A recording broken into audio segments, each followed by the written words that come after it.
Bismillahirrahmanirrahim. Assalamu alaikum. Dear students, I am Mudassar Ali Sharif, your chemistry teacher. Students, हम second year की chemistry में chapter number 1 को discuss कर रहे हैं.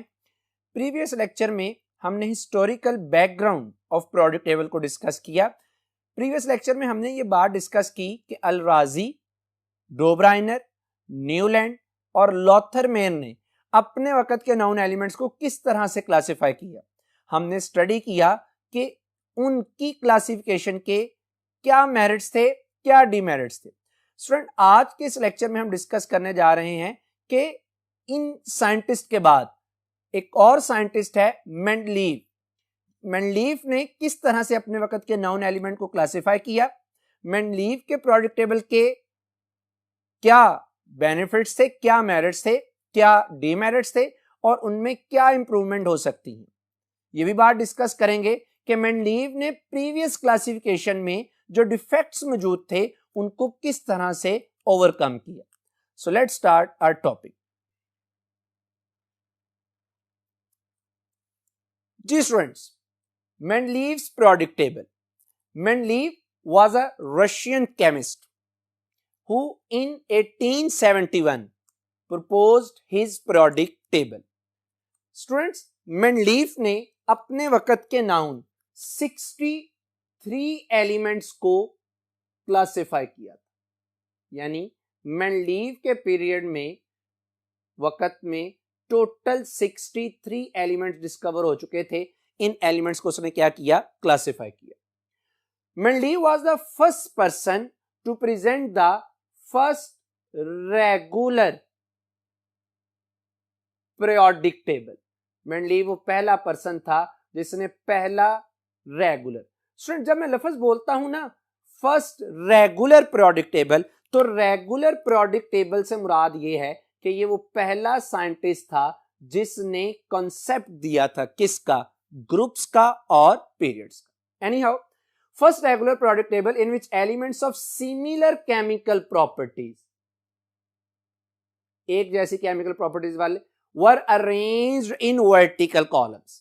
और vertical columns को आप पढ़ के आए हैं. These are called groups. और मेंडलीव के periodic table में इन ग्रुप्स की तादाद थी 8. Horizontal rows are called periods. और मेंडलीव के पीरियोडिक टेबल में इनकी तादाद थी 12. स्टूडेंट्स, जो मेंडलीव्स पीरियोडिक टेबल है इसमें आपको बात नजर आ रही होगी कि जो वर्टिकल कॉलम्स हैं जैसे hydrogen, lithium, sodium, potassium, copper, सोन, these are called vertical columns, groups. लेकिन जो हॉरिजॉन्टल रोज हैं जैसे lithium, beryllium, boron, carbon, these are called periods. Students, Mendeleev ने अपना लॉ प्रपोज किया. जो लॉ क्या था, if the elements are arrange in the ascending order. Student, ascending order से मुराद ये है कि पहले वो एलिमेंट आएगा जिसकी मास क्या होगी, कम. In the ascending order of atomic masses. तो यहां से बात क्लियर कर लीजिए कि मेंडलीव ने एलिमेंट्स को अरेंज किया किसकी बुनियाद पर, एटॉमिक मासेस की बुनियाद. Their chemical properties repeat in a periodic manner. Students, यहां पे हम प्रीवियस लेक्चर में भी बात कर चुके हैं, periodic manner से मुराद periodicity ही है. लास्ट टाइम भी बात की थी. periodicity से एक और आसान अगर मैं लफ्ज लिख दूं तो आप periodicity का मतलब ले सकते हैं repetition in properties after regular intervals. खास वक्फों के बाद प्रॉपर्टीज का रिपीट होना. आप पीरियोडिसिटी कह लीजिए, आप पीरियोडिक मैनर कह लीजिए. तो स्टूडेंट, ये थी स्टेटमेंट मेंडलीव्स पीरियोडिक लॉ की कि एलिमेंट्स को ascending increasing order of atomic मास से क्या करना है, अरेंज. स्टूडेंट्स, जब मेंडलीव ने अपना प्रोडक्ट टेबल अरेंज कर दिया तो इसकी कुछ इंपॉर्टेंस, कुछ सिग्निफिकेंस थी, कुछ बेनिफिट्स थे, एडवांटेजेस थे. आइए अब हम उनको डिस्कस करते हैं. Significance of Mendeleev's periodic table. सबसे पहला है systematic study of elements. Students यहां पे एक बहुत ही इंटरेस्टिंग बात है, मेंडलीव ने तो 63 एलिमेंट्स को अरेंज किया था, लेकिन उसकी क्लासिफिकेशन 22 बनी सिस्टमैटिक स्टडी करने का। कितने एलिमेंट्स को? 105 एलिमेंट्स को हम स्टडी कर सकते हैं। किसके जरिए से? Mendeleev's periodic tables. स्टूडेंट्स की मिसाल ऐसे ले लीजिए कि जैसे एक ग्रुप में मौजूद, जैसे पहले ग्रुप की बात कर लें आप, तो उसमें लिथियम है, सोडियम है। अगर आप किसी ग्रुप में मौजूद एक एलिमेंट की प्रॉपर्टी को स्टडी करते हैं तो इसका मतलब यह हुआ कि आप उस ग्रुप में मौजूद बकिया एलिमेंट्स की प्रॉपर्टीज का भी क्या कर सकते हैं? गैस कर सकते हैं। अब इसका क्या फायदा हुआ? अब जाहिर बात है कि ग्रुप में अगर आप एक एलिमेंट की प्रॉपर्टी को स्टडी करते हैं, बकिया भी प्रॉपर्टीज उससे रिजेंबल करती हैं। इसका मतलब है कि जो हमारी स्टडी होगी बहुत ज्यादा एलिमेंट को डिस्कस करने की, वो स्टडी क्या हो जाएगी? रिड्यूस, क्योंकि ग्रुप में मौजूद जो एलिमेंट्स हैं उनकी प्रॉपर्टीज एक दूसरे से क्या करती हैं? रिजेंबल करती हैं।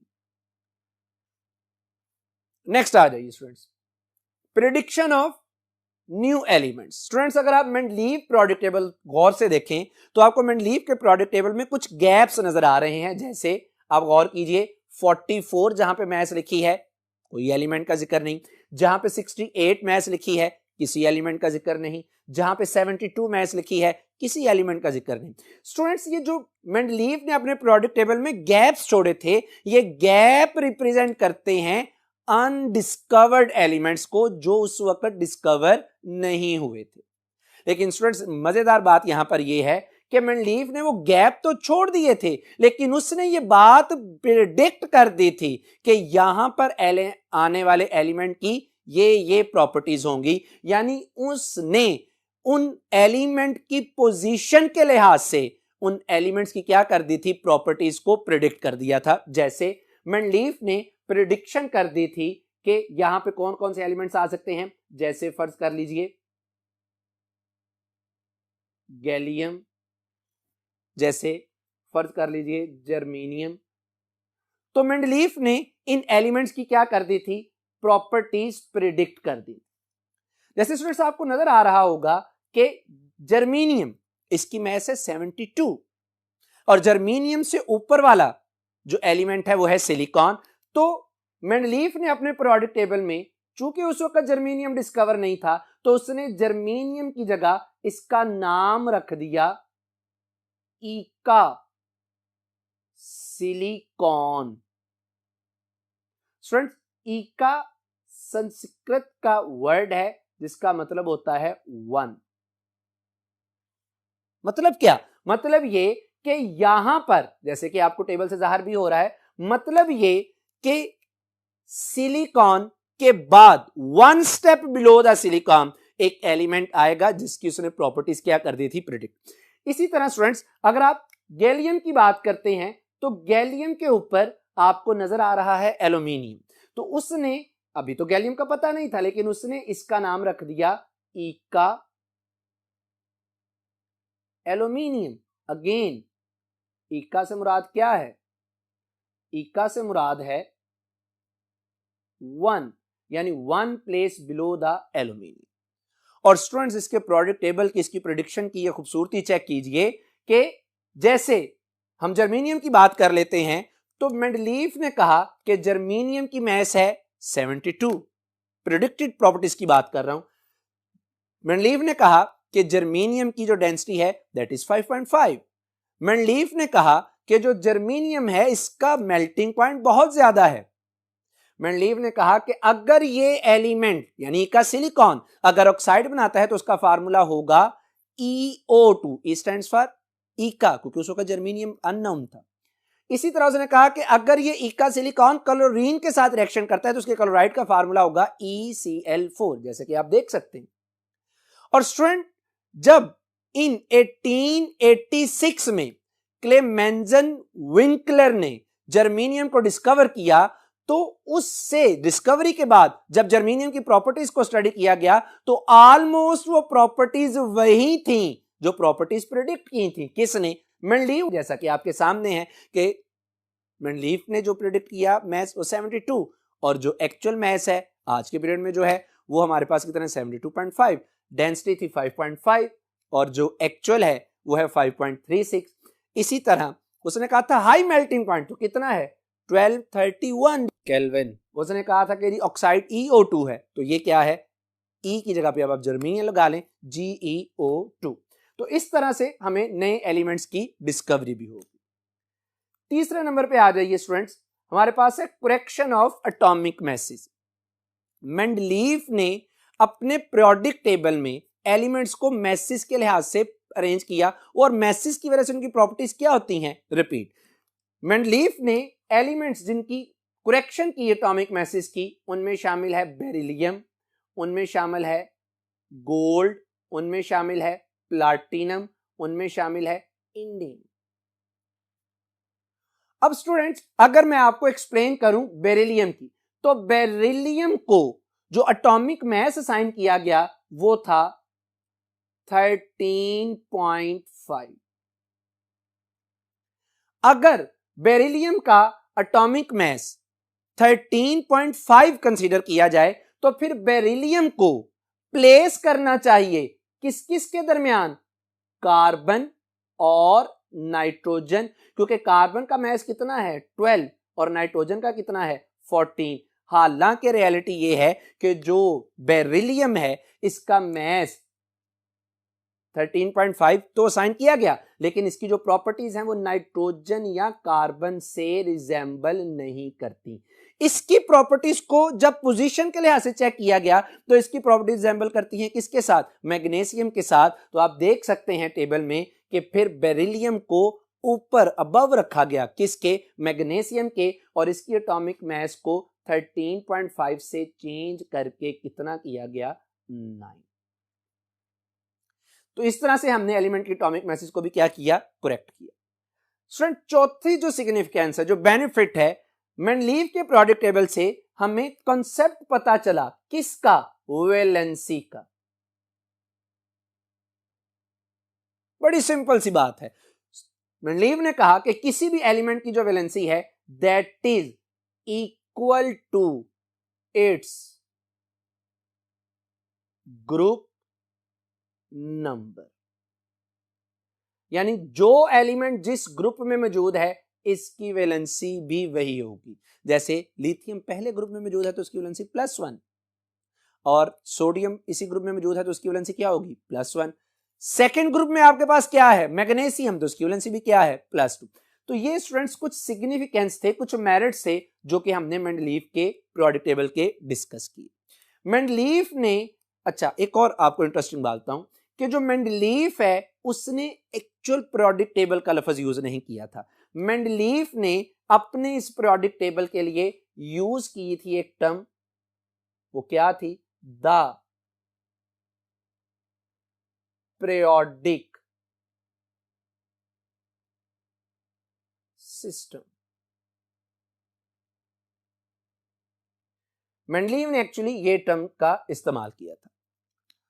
स्टूडेंट्स अनफॉर्चुनेटली मेंडलीफ को नोबेल प्राइज नहीं दिया गया, लेकिन इसका बहुत ज्यादा कंट्रीब्यूशन था towards the classification of the elements. इसने एलिमेंट्स को सिस्टमैटिकली अरेंज कर दिया था। चूंकि इसने एलिमेंट्स को सबसे पहले अरेंज किया था इन ग्रुप्स एंड पीरियड्स, इसी वजह से इसे कहा जाता है father of modern periodic table. Students Mendeleev की डेथ के बाद एलिमेंट एक डिस्कवर हुआ मेंडेलिवियम, जिसका एटॉमिक नंबर है 101 और उसको ये नाम मेंडलीफ के नाम की वजह से दिया गया, जिसकी सिंबल है MD। Students Russian chemical society हर साल उस शख्स को जो केमिकल साइंस या टेक्नोलॉजी में नुमाया काम करता है उसे मेंडलीफ गोल्डन मेडल से क्या करती है, नवाजती है, जो कि एक कंट्रीब्यूशन है, जो कि एक ट्रिब्यूट है किसको, मेंडलीफ को। किसकी वजह से, for his classification of the elements. तो स्टूडेंट्स हमने अभी तक डिस्कस की इसकी इंपॉर्टेंस, इसके सिग्निफिकेंस। आइए अब बात करते हैं defects in the Mendeleev of periodic table.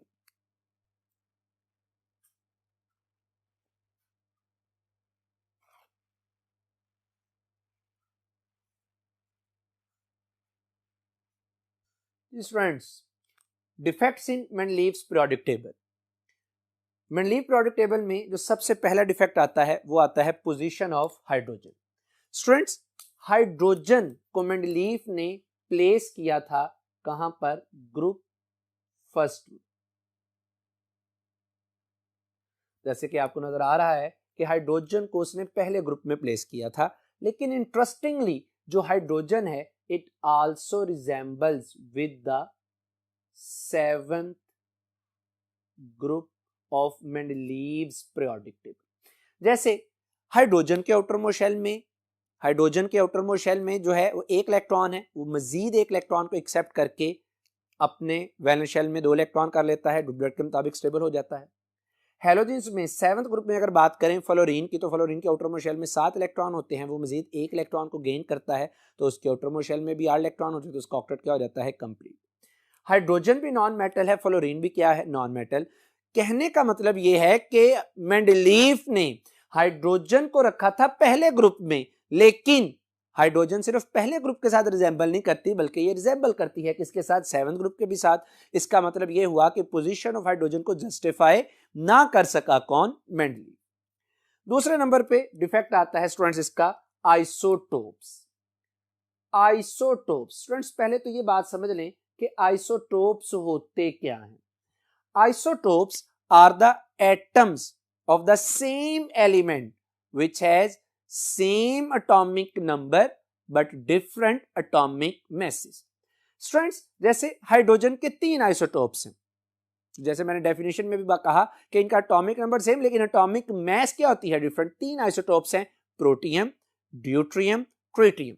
Students, इन तीनों के एटॉमिक नंबर सेम है लेकिन इन तीनों के मैसेज क्या हैं? डिफरेंट हैं। तो अगर मैं मेंडलीव के प्रोडक्ट लॉ की बात करूं, जो कि उसने कहा था कि elements are arranged in the increasing order of atomic mass, इसका मतलब है कि जब एटॉमिक मास चेंज होगा तो आइसोटोप्स की पोजीशन भी क्या होगी? चेंज। लेकिन आप गौर करें कि मेंडलीव के प्रोडक्ट टेबल में हाइड्रोजन को सिर्फ एक ही पोजीशन दी गई है, हालांकि अगर मैं लॉ की बात करूं तो फिर हाइड्रोजन को कितनी दफा लिखा जाना चाहिए था? 3 दफा। इसका मतलब यह हुआ कि पोजीशन ऑफ आइसोटोप्स भी जस्टिफाई ना हो सके। नेक्स्ट आ रही है स्टूडेंट्स हमारे पास है लैंथेनाइड्स एंड एक्टेनाइड्स। स्टूडेंट्स, आपको मेंडलीव प्रोडक्ट टेबल में नजर आ रहे होंगे कुछ क्वेश्चन मार्क्स, जैसे La लैंथेनम के साथ है, जैसे सीरियम Ce के साथ है। ये क्वेश्चन मार्क ये जाहिर करते हैं कि जो मेंडलीव प्रोडक्ट टेबल है इसमें मेंडलीव इन एलिमेंट्स को प्रॉपरली अरेंज नहीं कर सका। उसने क्या किया? अपने प्रोडक्ट टेबल में इन एलिमेंट्स को बॉटम पे क्या कर दिया? अरेंज कर दिया। स्टूडेंट्स, बेसिकली ये जो लैंथेनाइड्स हैं ये they start just after lanthanum. La से स्टार्ट होते हैं, दे आर 14 इन नंबर और ये स्टार्ट होते हैं कहां से? सीरियम 58 से, Lu लुटिशियम 71। इनको प्रॉपर प्लेस नहीं मिल सकी। इसी तरह students actinides they just start after actinium. और स्टूडेंट्स याद रहे they are also 14 in number, start from thorium 92, lawrencium 103। तो स्टूडेंट्स इनको भी मेंडलीव के प्रोडक्ट टेबल में प्रॉपर प्लेस असाइन नहीं की गई। जी स्टूडेंट्स, नेक्स्ट देखिए, डिसिमिलर एलिमेंट्स प्लेस्ड टुगेदर, यानी डिफरेंट एलिमेंट्स हैं लेकिन उनको एक ही ग्रुप में रखा गया। जैसे आप देख सकते हैं कि हमारे पास डिसिमिलर एलिमेंट्स में पहले ग्रुप की बात कर लीजिए तो हमारे पास पहले ग्रुप में है हाइड्रोजन, लिथियम, सोडियम, पोटासियम। लेकिन गौर कीजिए कि यहीं पर कॉइनेज मेटल जो कि मैंने हाईलाइट की हुई है, कॉपर, सिल्वर, गोल्ड। अब कॉपर, सिल्वर और गोल्ड, यानी पहले मैंने जो बात की lithium, sodium, potassium, caesium, these are very reactive, इनकी रिएक्टिविटी बहुत ज्यादा है। और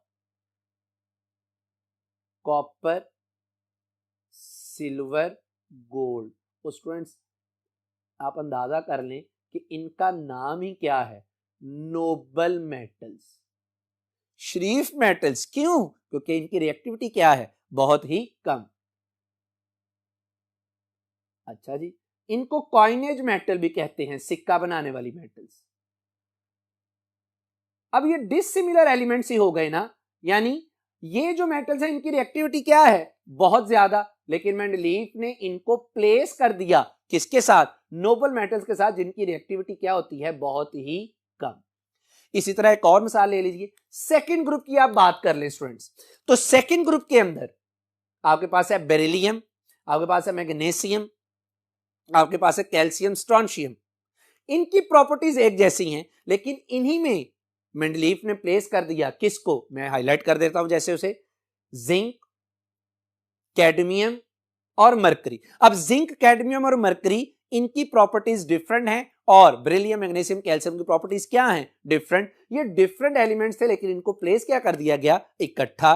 तो इस तरह से भी ये इसका क्या बन गया, एक डिफेक्ट बन गया। नेक्स्ट स्टूडेंट्स आ जाइए, सिमिलर एलिमेंट्स सेपरेटेड, यानी एलिमेंट्स की केमिकली प्रॉपर्टी सेम थी लेकिन सेपरेट थे, जैसे गोल्ड एंड प्लाटिनम। ये सिमिलर एलिमेंट्स हैं, लेकिन आप जरा गौर कीजिएगा, इनको उसने क्या कर दिया, सेपरेट कर दिया। प्लाटिनम एक अलहदा ग्रुप में मौजूद है और गोल्ड क्या है, एक अलहदा ग्रुप में मौजूद है। इसी तरह स्टूडेंट्स एक और मिसाल ले लें, कॉपर एंड मरकरी, इसको भी क्या किया गया, आपको नजर आ रहा है कि कॉपर पहले ग्रुप में है, मरकरी दूसरे ग्रुप में, तो थे ये केमिकली सेम, लेकिन इनको ग्रुप्स क्या कर दिए गए, डिफरेंट असाइन कर दिए। नेक्स्ट है students, irregular position of some elements. अब मेंडलीफ ने अपने पीरियोडिक टेबल में एलिमेंट्स को अरेंज किया था in the increasing order of atomic mass. तो स्टूडेंट्स अगर आप इन पेयर्स पे गौर करें तो मेंडलीफ के पीरियोडिक टेबल में पहले आता है Ar, आर्गन, और बाद में क्या आता है, पोटासियम। तो स्टूडेंट्स बात यह है कि अब असूलन पहले किसको आना चाहिए, पोटासियम को, कुछ इसका मैच 39 है, जिसका मैच कम है वो पहले, जिसका ज्यादा है उसको बाद में, लेकिन यहां पे ये उलट हो गया। इसी तरह कोबाल्ट और निकल, रियलिटी में असूलन मेंडलीफ के पीरियोडिक लॉ के मुताबिक पहले किसको आना चाहिए, निकल, और बाद में किसको आना चाहिए, कोबाल्ट, लेकिन यहां पे भी मामला उलट हो गया। इसी तरह टिलोरियम और आयोडीन को देख लें, तो मेंडलीफ के मुताबिक होना क्या चाहिए था कि एटॉमिक मास के लिहाज से है ना, तो आयोडीन को पहले आना चाहिए और टिलोरियम को क्या होना चाहिए, बाद में, यानी ये इस चीज को भी जस्टिफाई नहीं कर सकता। इसी तरह स्टूडेंट्स इलेक्ट्रॉनिक अरेंजमेंट, मेंडलीफ जो कि पीरियोडिक टेबल से हमें says nothing about electronic arrangement. ये इलेक्ट्रॉनिक अरेंजमेंट के बारे में कोई इंफॉर्मेशन नहीं देता। स्टूडेंट्स अगर आपसे मैं पूछूं कि सर ये क्यों इंफॉर्मेशन नहीं देता, तो इसका जवाब सिंपल है, क्योंकि जो मेंडलीफ का पीरियोडिक टेबल है that is based on atomic mass, ये बेस करता है एटॉमिक मास पे, इस वजह से, और एटॉमिक मास क्या है, प्रोटॉन प्लस न्यूट्रॉन, तो ये इलेक्ट्रॉन का जिक्र नहीं करता। लास्ट में students idea about structure of atom, जो मेंडलीफ का पीरियोडिक टेबल है इससे हमें एटम के स्ट्रक्चर के बारे में इंफॉर्मेशन हासिल नहीं होती। इसकी लॉजिक फिर वही है कि जो मेंडलीफ का पीरियोडिक टेबल है that is not based on the atomic number, it is based on the atomic मास, जो हमें एटम के स्ट्रक्चर के बारे में, शेल कितने इलेक्ट्रॉन, उसके बारे में हमें इसकी इंफॉर्मेशन नहीं मिलती। तो स्टूडेंट्स यहां तक हमने ये जो डिस्कस किया है, ये हमने डिस्कस किए defects in Mendeleev periodic table. अब अच्छा ये बात याद रहे कि मेंडलीव का प्रोडक्ट टेबल गलत नहीं है, कुछ डिफेक्ट्स हैं। अब इसी प्रोडक्ट टेबल को हम थोड़ा सा इंप्रूव करते हैं और हमारे पास बन जाएगी आज के जो दौर में हम लोग मॉडर्न प्रोडक्ट टेबल डिस्कस करते हैं। यानी कहना ये चाह रहा हूं कि अब हम डिस्कस करेंगे improvement in the Mendeleev product table. और स्टूडेंट्स ये बोर्ड में अक्सर लेंथी क्वेश्चन आता है, तो आइए अब हम डिटेल से डिस्कस करते हैं improvement in the Mendeleev product table. जी students, improvement in Mendeleev's periodic table, सबसे पहले जो इंप्रूवमेंट की गई वो थी एटॉमिक नंबर की।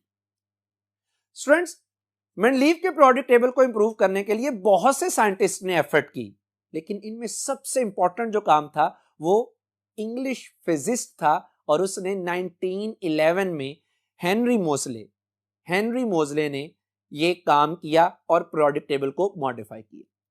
स्टूडेंट्स, हेनरी मोजले ने किया क्या? जैसा कि आपने फर्स्ट ईयर में छठे चैप्टर में ये पढ़ा है कि हेनरी मोजले ने डिस्चार्ज ट्यूब के अंदर एक टारगेट मेटल रखी और उस टारगेट मेटल के ऊपर उसने हाई स्पीड इलेक्ट्रॉन्स की बम्बारमेंट करवाई। जैसे ही उस मेटल टारगेट के ऊपर हाई स्पीड इलेक्ट्रॉन की बम्बारमेंट हुई, उस मेटल से एक्स रेज क्या हुई? एमिट हुई। स्टूडेंट्स, इस मोजले ने उन एक्स रेज की फ्रीक्वेंसी को क्या किया? स्टडी किया। अच्छा याद रहे, मैं आपको ये फिर बता दूं कि आपने ये टॉपिक पढ़ा है फर्स्ट ईयर में कि मोजले ने अपने एक्सपेरिमेंटेशन में 38 के करीब एलिमेंट्स को यूज किया था। यानी हर दफा उसने मेटल को क्या किया? Change from aluminium to gold. ये 38 बनते हैं एलिमेंट्स। जब भी उसने मेटल को चेंज किया, मेटल टारगेट को डिस्चार्ज में चेंज किया, तो वहां से प्रोड्यूस होने वाली एक्स रेज की फ्रीक्वेंसी भी क्या हो गई? चेंज हो गई। उसने ये बात ऑब्जर्व की और ये कोशिश की कि जो एक्स रेज प्रोड्यूस हो रही हैं इनकी फ्रीक्वेंसी को रिलेट कर सके with the property of the atom. उसने ये ऑब्जर्व किया कि जो एक्स रेज की फ्रीक्वेंसी है वो वेरी करती है, चेंज होती है with the atomic number of the metal. यानी फिर उसने ये कहा कि जैसे जैसे आप चेंज करेंगे atomic number of the metal, इसी तरह से एक्स रेज की फ्रीक्वेंसी भी क्या हो जाएगी? चेंज। उसने एक रिलेशनशिप डेवलप कर दिया between the frequency and the atomic number of the metal, और यहां से उसने एक लॉ प्रपोज कर दिया जिसे हम मोजलेज लॉ भी कहते हैं। और मोजलेज लॉ कहता है the square root of the frequency is directly proportional to the atomic number of the target metal. यहां पे ए प्रोपोर्शनैलिटी कांस्टेंट है, जी एटॉमिक नंबर है और बी क्या है? Shielding constant. अगर इस इक्वेशन को सिंपलीफाई किया जाए तो आपको एहसास होगा कि square root of frequency directly proportional है किसके? Atomic number. मोजले इस नतीजे पर पहुंचा कि जो एटॉमिक नंबर है that is more fundamental property of atom as compared to the atomic mass. So उसने कहा कि एलिमेंट्स को अरेंज करना चाहिए किसके लिहाज से? एटॉमिक नंबर के लिहाज से, ना कि एटॉमिक मास के लिहाज से। और यही वो पीरियड था जब एटॉमिक नंबर का कॉन्सेप्ट भी क्या हुआ? इंट्रोड्यूस हुआ। तो फिर जो मेंडलीव ने अपने पीरियोडिक टेबल को अरेंज किया था एटॉमिक मास के लिहाज से, अब उसको चेंज किया गया और अरेंज किया गया किसके लिहाज से? एटॉमिक नंबर के लिहाज से। और मोजले ने ला दिया, जैसे मोजले लॉ भी कहा जाता है, मोजलेस पीरियोडिक लॉ भी कहा जाता है या मॉडर्न पीरियोडिक लॉ भी कहा जाता है। और वो लॉ क्या है? If elements are arranged in the ascending order of their atomic numbers, then their properties repeat in a periodic manner। यानी अब उनको अरेंज किया गया एटॉमिक नंबर के लिहाज से। स्टूडेंट्स, मैं आपको एक ये बात कर दूं कि यानी पहली इंप्रूवमेंट तो हमारे पास ये हो गई कि एटॉमिक मास की बजाय हमने एटॉमिक नंबर के लिहाज से उनको अरेंज कर दिया। स्टूडेंट याद रखिएगा, एटॉमिक नंबर के लिहाज से किसी भी एलिमेंट की अगर आपने आइडेंटिटी को चेक करना है तो हम उसका क्या चेक करते हैं? Atomic number. और याद रखिएगा कि एटॉमिक नंबर किसी भी एटम का हमेशा हमेशा क्या होता है? Whole number. सो बहरहाल पहली जो इंप्रूवमेंट बनी हमारे पास वो बनी हमारे पास कि हमने एटॉमिक मास की बजाय एलिमेंट्स को अरेंज कर दिया किसके लिहाज से? एटॉमिक नंबर के लिहाज से। दूसरी जो इंप्रूवमेंट की गई हमारे पास वो है स्टूडेंट्स एक्स्ट्रा ग्रुप। जो मॉडर्न पीरियोडिक टेबल है आप देख सकते हैं, मॉडर्न पीरियोडिक टेबल में हमने एक एक्स्ट्रा ग्रुप बना दिया जिसे आप 8th ए या 0 ग्रुप भी कहते हैं, and that is for noble gases which is placed at extreme right side of the periodic table. ये मेंडलीव के पीरियोडिक टेबल में बात मौजूद नहीं थी। अगर आप मेंडलीव का प्रोडक्ट टेबल देखें तो यहाँ पे कोई प्रॉपर प्लेस नहीं थी नोबल गैसेस के लिए, लेकिन मॉडर्न में हमने उसको एक सेपरेट प्लेस दी थी। तीसरे नंबर पर आपने अभी पढ़ा कि मेंडलीव के प्रोडक्ट टेबल में आइसोटोप्स की कोई प्रॉपर पोजीशन असाइन नहीं की गई, क्योंकि आइसोटोप्स की तो मैसेज क्या होती हैं, डिफरेंट, और अगर मैस डिफरेंट है तो उनकी पोजीशन भी क्या होनी चाहिए, डिफरेंट। ये प्रॉब्लम भी सॉल्व हो गया जब आपने एलिमेंट्स को अरेंज किया, किसके लिहाज से, एटॉमिक नंबर के लिहाज से। जब आप एलिमेंट को एटॉमिक नंबर के लिहाज से अरेंज करते हैं तो किसी भी एलिमेंट के जितने भी आइसोटोप्स हैं उन सब की पोजीशन क्या होगी, सेम होगी। जैसे हाइड्रोजन के 3 आइसोटोप्स है, प्रोटियम, ड्यूट्रियम, ट्रिटियम, तो आप देख सकते हैं कि हाइड्रोजन को पीरियोडिक टेबल में एक ही पोजीशन दी गई है और वो पोजीशन उन तीनों आइसोटोप्स के लिए। स्टूडेंट्स, चौथे नंबर पर हमारे पास बात आ जाती है कि हमने जो मॉडर्न पीरियोडिक टेबल है इसमें सब ग्रुप्स भी ऐड करवा दी। आप जरा गौर कीजिएगा तो आपको नजर आ रहे हैं, एक तरफ तो हमारे पास है सब ग्रुप ए, फर्स्ट ए जो हाइड्रोजन है, सेकंड ए जो बेरिलियम है, इसी तरह थर्ड ए जो बोरॉन है, ये एक सब ग्रुप हो गया जिसे सब ग्रुप ए कहा जाता है। इसी तरह सब ग्रुप बी है, जैसे जरा गौर कीजिएगा तो हाईलाइट होकर आपको पता चल रहा है ये कि आपके पास क्या है, कॉपर फर्स्ट बी, कॉपर के बाद जिंक के ऊपर क्या है, सेकंड बी, इसी तरह स्कैंडियम के ऊपर क्या है, थर्ड बी। अच्छा, ये नंबरिंग किस तरह से दी गई इंशाल्लाह हम आने वाले लेक्चर्स में जरूर डिस्कस करेंगे। तो बात करने का मकसद ये है कि जो मॉडर्न पीरियोडिक टेबल है इसमें हमने ग्रुप्स को मजीद डिवाइड कर दिया, सब ग्रुप ए में और सब ग्रुप बी में। इसका क्या फायदा हुआ, इसका फायदा ये हुआ, आप गौर करिएगा जरा दोबारा मेंडलीव पीरियोडिक टेबल पर, कि मेंडलीव ने अपने पीरियोडिक टेबल में जो फर्स्ट ए ग्रुप में लिथियम, सोडियम, पोटासियम था, रुबिडियम था, इनको जोड़ दिया था किसके साथ, with the coinage metal copper, silver, gold, यानी ये एक ही ग्रुप आपको नजर आ रहा है। अब जरा देखिए modern periodic table, modern periodic table में हमने क्या किया कि ये जो लिथियम, सोडियम, पोटासियम, रुबिडियम है इसको फर्स्ट ए ग्रुप में रख दिया, और जो कॉइनेज मेटल हैं कॉपर, सिल्वर, गोल्ड, इनको कहां पे रख दिया हम लोगों ने, इनको हमने प्लेस कर दिया फर्स्ट बी ग्रुप। इसी तरह स्टूडेंट्स दोबारा देखिए जरा मेंडलीव पीरियोडिक टेबल, मेंडलीव के पीरियोडिक टेबल में आपने सेकंड ग्रुप में बेरिलियम, मैग्नीशियम, कैल्शियम आपने प्लेस कर दिया था किसको, जिंक, कैडमियम और मरकरी को, जिंक, कैडमियम और मरकरी को। हालांकि जिंक, कैडमियम और मरकरी प्रॉपर्टीज कुछ और हैं और बेरिलियम, मैग्नीशियम, कैल्शियम की प्रॉपर्टीज कुछ और हैं। अगर आप मॉडर्न पीरियोडिक टेबल को देखते हैं तो मॉडर्न पीरियोडिक टेबल में हमने बेरिलियम, मैग्नीशियम, कैल्शियम को सब ग्रुप ए में रख दिया और जिंक, कैडमियम, मरकरी इसको हमने प्लेस कर दिया सेकंड ग्रुप बी। तो इस तरह से ये कंफ्यूजन भी क्या हो गई, दूर हो गई। इसके बाद आता है स्टूडेंट्स हमारे पास रेगुलर अरेंजमेंट ऑफ पेयर्स। अभी हमने डिफेक्ट्स ऑफ बोर मॉडल में पढ़ा कि कुछ इरेगुलरली एलिमेंट्स को अरेंज कर दिया गया था। मैं आपको वो दोबारा दिखाई देता हूं, देखिएगा जरा। जैसे आर्गॉन और पोटासियम का केस था, जैसे आपके पास कोबाल्ट और निकल का केस था, जैसे आपके पास टिलोरियम और आयोडीन का केस था। तो स्टूडेंट्स ये एटॉमिक मास के लिहाज से अरेंजमेंट थी। हमने क्या किया, हमने ये किया कि इन एलिमेंट्स को जब अरेंज किया एटॉमिक नंबर के लिहाज से, तो अरेंज करने से क्या हो गया कि जो आर्गॉन है वो पहले आ गया और पोटासियम बाद में, इसी तरह कोबाल्ट पहले आ गया और निकल बाद में। तो इस तरह से ये कंफ्यूजन भी क्या हो गई, दूर हो।